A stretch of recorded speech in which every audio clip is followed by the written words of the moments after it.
Revmatizm Namiq müəllim cəmiyyətin problemidir. Xüsusilə uşaqlarda geniş yayılıb.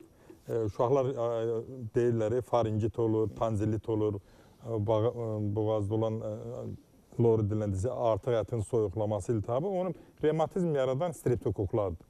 Streptokoklar demək ürəyi oynağı dalayır, ürəyi dişləyir.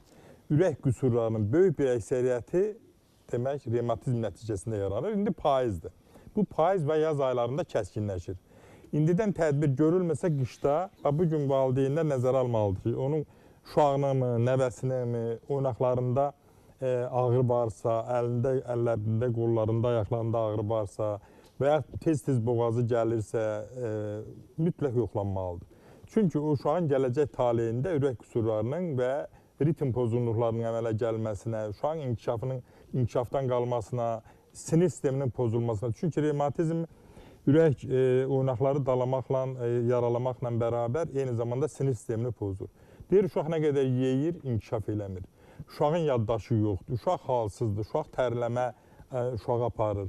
Eləcə də böyüyəndə həmin adamlar ürək qüsurlarından əmək qabiliyyətini itirirlər. Ailədə görürsünüz, müəyyən gərginliklərə səbəb olur onların xəstəlikləri.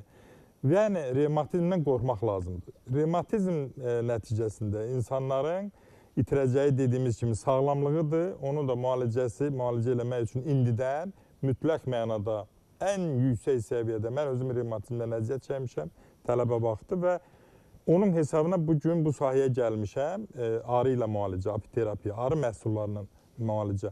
Arı zəhəri qədər, yəni tam anadan gəlmə revmatizmi yox edir, bir mənalı şəkildə. Necə deyirik ki, baş ağrısının, migrenin dünyada müalicəsi bizdədir.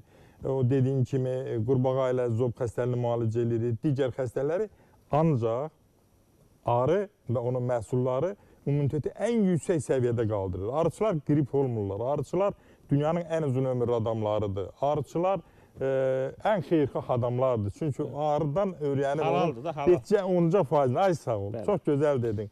Gözəl Gədəbəyimizin və tozumuzun arıçılarına eşq olsun. Arıda haram qatdın, arı getdi. Bir açıq sənət elədi. Bax, o sana dedi, haram qatdınsa... Saz da təbii ki, beşiyimizdir və ona görə də arı məhsullarından arı südü, çiçək tozu, propolis, mumya və eyni zamanda balını və onun da şahı olan arı zəhərini qəbul etmək lazımdır.